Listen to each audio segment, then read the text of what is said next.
Price Lord. எல்லாருக்கும் சோத்திரம். பிரியமானவர்களே, இந்த ஜீசஸ் ஐட்டு காலிட்டி வழியாக பார்க்குறேன் என் சகோதர சகோதரிகளுக்காக கர்த்தரை சோத்திருக்கிறேன். இந்நாளிலே கூட 12ஆம் அதிகாரம், மத்திய 12ஆம் அதிகாரத்தில் நம்ம பார்க்குறோம். என்ன இன்னைக்கு பார்க்குறோம் அப்படின்னு பார்த்தீங்கன்னா, தேவனுடைய ராஜ்யம் உங்களிடத்தில் வந்திருக்கிறதே. தேவனுடைய ராஜ்யம் உங்களிடத்தில் வந்திருக்கிறதே. யாருக்கு யார் சொல்லப்பட்ட வார்த்தை அப்படின்னு பார்த்தீங்கன்னா, இயேசு கிறிஸ்து சீஷர்களிடத்திலும் ஜனங்களிடத்திலும் பேசுகிற வார்த்தை. நிறைய அவர் என்ன பண்ணுறாரு, இருக்கும் பொழுது பிரசங்கித்து கொண்டே இருக்கிறார். வந்திருக்கிறதே, என் மூலியமா வந்திருக்கிறதே என்று சொல்கிறார். இந்த தேவனுடைய ராஜ்யம் உங்களிடத்தில் வந்திருக்கிறதே அப்படின்னு ஏன் சொல்கிறாரு அப்படின்னு பார்த்தீங்கன்னா, அவங்க நம்பாதவர்களாகவும் புரியாதவர்களும் அவரை ஏற்றுக்கொள்ளாதவர்களாகவும் அவரை புறக்கணிக்கிறவர்களாகவும் இருக்கிற ஜனத்தை பார்த்து தான் அவர் பேசுகிறார். தேவனுடைய ராஜ்யம் உங்களிடத்தில் வந்திருக்கிறது. அது எப்படி வந்திருக்குதான்?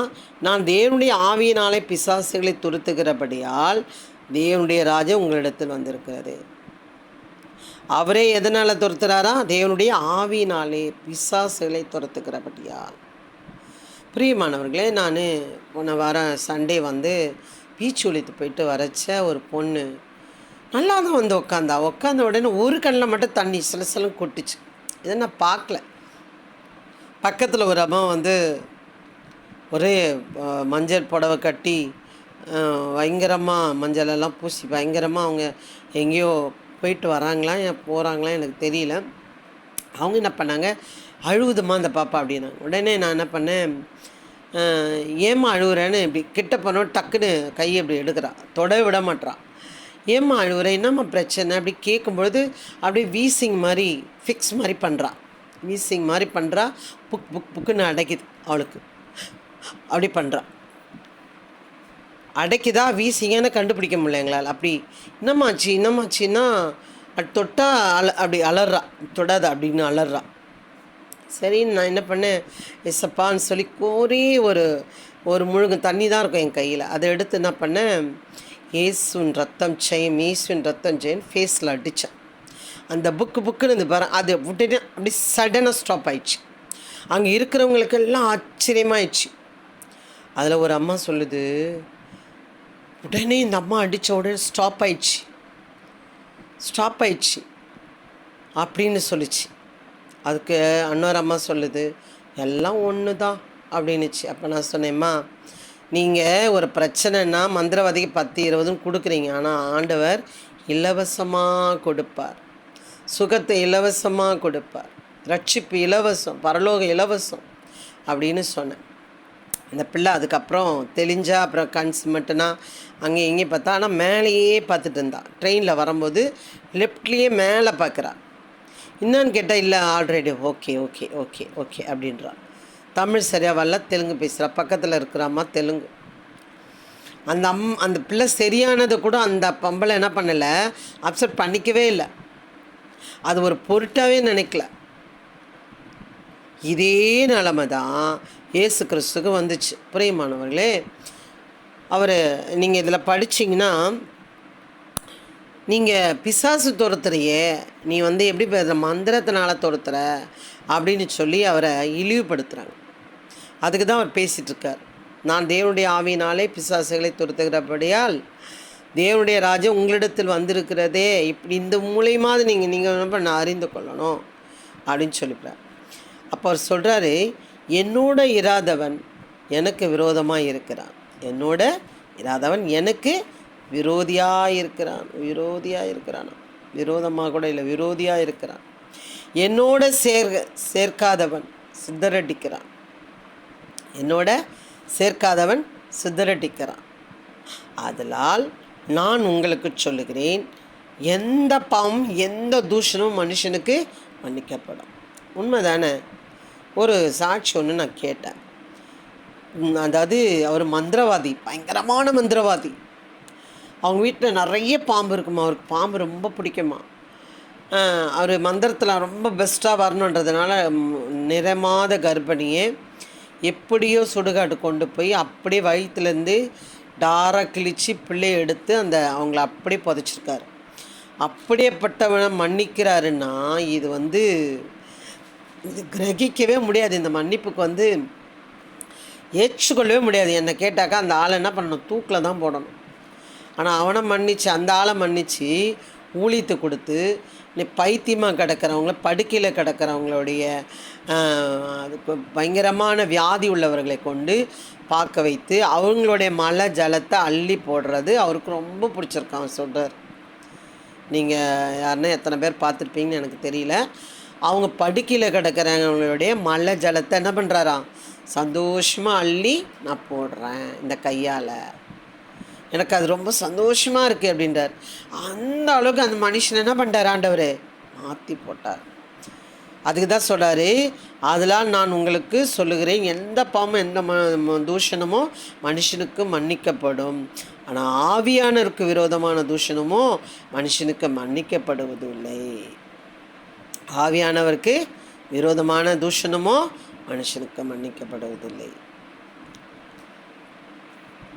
பிரியமானவர்களே, இன்றைக்கு சர்ச்சுக்குள்ளே உக்காந்துக்கிட்டு பைபிள் வாசிச்சுக்கிட்டு பிரசங்கம் பண்ணிக்கிட்டு ஊழியம் செஞ்சுக்கிட்டு ஒரு ஊழியக்காரனை நான் பார்த்தேன். அவர் அந்நிய பாஷையை குறித்து என்கிட்ட ஒரே தர்க்கம் பண்ணிகிட்டு இருந்தார். என் கூட ஒரு சகோதரி இருந்தாங்க. அவங்க மாமாவும் அவர் எனக்கு அப்புறமா தான் சொன்னாங்க. அவர் சொல்லி இந்த அம்மா ரட்சிக்கப்பட்டுச்சு. ஆனால் அவர் என்னோட வழக்காடுறாரு. அந்நிய பாஷை எதுக்கு? ஆண்டவர் எங்கே இருக்கிறார் அப்படின்னு. ஆண்டவர் எனக்குள்ளே இருக்கிறார், என் பக்கத்தில் இருக்கிறாருன்னு நான் சொன்னேன். அந்நிய பாஷை எதுக்கு பேசுகிறேன்? அப்போ நான் சொன்னேன், 1 Corinthians 14 வாசிச்சிங்கன்னா அது ஒரு வரம். சொல்கிறவன் அந்நிய பாஷை பேசுகிறவன் அதுக்கு வியாக்கியானம் பண்ணணும்னு சொல்கிறாரு. அதே பவுல் அது வரம் என்று சொல்லுகிறார். பேசுகிறவன் அந்நியன் வேறு ஆண்டவர் அறியாதவனிடத்துல பேசாதன்னு சொல்கிறார். நீ பேசினா உன்னை பைத்தின்னு சொல்லுவாங்க, நீ பேசாத, நீ என்ன பண்ணி சபை மக்களோட நீ தனிப்பட்ட முறையில் ஆண்டவரோட பேசு அப்படின்னு சொல்கிறார். சொல்லிட்டு சொல்கிறாரு, நான் அந்நிய பாஷை கடைசியில் வாசிக்கும் போது அந்நிய பாஷைகளை நீங்கள் என்ன பண்ணாதீங்க, தடை பண்ணாதிருங்கள் என்று சொல்லுகிறார். இது சொன்ன உடனே அவருக்கு 2வது என்கிட்ட பேச முடியல, அவரால் அப்படி ஸ்டாப் ஆகிட்டார். இப்படி நிறைய பேர் ஒரு ஊழியம் செய்கிறவராம், சபை வீட்டிலேயே வச்சுருக்கிறவராம். எனக்கு ஆச்சரியமாக இருந்துச்சு. ஆனால் அந்நிய பாஷைக்கும் ஆவியானவருக்கும் நம்ம என்ன பண்ணிடக்கூடாது? விரோதமாக இருக்கக்கூடாது. மனுஷனுக்கு எந்த பாவமும் எந்த தூஷணமும் மனுஷனுக்கு மன்னிக்கப்படும். ஆவியானவருக்கு விரோதமான தூஷணமோ மனுஷனுக்கு மன்னிக்கப்படுவதில்லை. எவனாகிலும் மனுஷகுமாரனுக்கு விரோதமாய் வார்த்தை சொன்னால் அது அவனுக்கு மன்னிக்கப்படும். இயேசு எதனா சொல்லிட்டா கூட அவனுக்கு என்ன பண்ணுமா? மன்னிக்கப்படும்.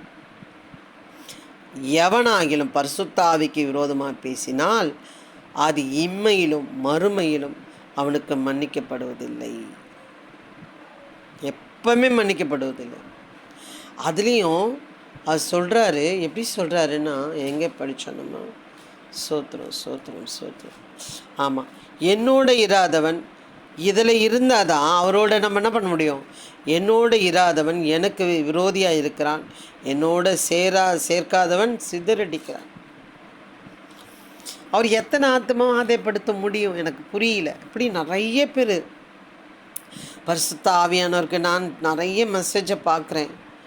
அவங்க அபிஷேகத்தில் நிரம்பி கீழே விழுறது, அப்படியே சாயறது, குதிக்கிறது, கிண்டலும் கேலியும் பண்ணுறாங்க. எனக்கு புரியல. சரி, அவங்கவுங்க செய்த பாவம் அவங்கவுங்களுக்கு வரும். வேணும்ன்ட்டு பண்ணால் அது என்ன பண்ணும்? அவங்களுக்கு ஆண்டவர் கேள்வி கேட்பார். பிரியமானவர்களே,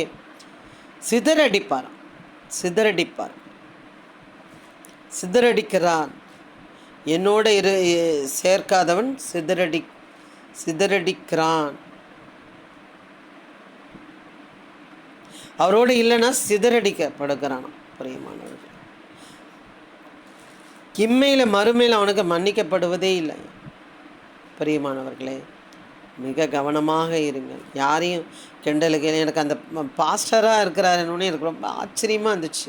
ஏதோ சபையில் தான் தர்க்கம் பண்ணுறாங்கன்னு பார்த்தா பாஸ்டரே அப்படி பண்ணுறார். பிரியமானவர்களே, அது அவருக்கு விரோதமாக எவனாகிலும் பரிசுத்த ஆவிக்கு விரோதமாக பேசினால் அது இம்மையிலும் அருமையிலும் அவனுக்கு மன்னிக்கவே படாதான். அதனால் கவனமாக இருந்துங்கள், காத்து கொள்ளுங்கள், அவரோடு இணைந்திருங்கள், பரிசுத்த ஆவியை கேட்டு பெற்றுக்கொள்ளுங்கள். அந்நிய பாஷைகள் அது ஒரு வரம், அதை கேட்டு பெற்றுக்கொள்ளுங்கள். 1 கொரிந்தியர் 14 ஃபுல்லாக வாசிச்சு பாருங்கள். அதில் அவ்வளோ நம்ம புரிந்து கொள்ள, சபையில் நம்ம எப்படி நடந்துக்கணும் நமக்கு கற்றுக் கொடுக்கப்பட்டிருக்கிறது. போதகராக இருக்கிறீங்களா, இப்படிப்பட்டவர்களாக இருக்கிறீங்களா, சபையில் ஊழியம் செய்கிறேன், சுவிசேஷம் சொல்கிறேன், நான் சபையில் இருக்கேன், சுவிசேஷியாக இருக்கேன், நான் விசுவாசியாக இருக்கிறேன், பிரசங்கம் பண்ணுறேன், தீர்க்கதரிசியாக இருக்கேன், யாராக இருந்தாலும் இந்த வார்த்தை உங்களுக்கு பிரயோஜனமாக இருக்கும் என்று நான் கர்த்தருக்குள் விசுவாசிக்கிறேன். இது ரொம்ப உங்களுக்கு பிரயோஜனமாக இருந்தால் நீங்கள் கமெண்ட் பண்ணுங்கள். கர்த்தர் உங்களை ஆசீர்வதிப்பாராக. ஷேர் பண்ணுங்கள். God bless you. ஹல்லேலூயா.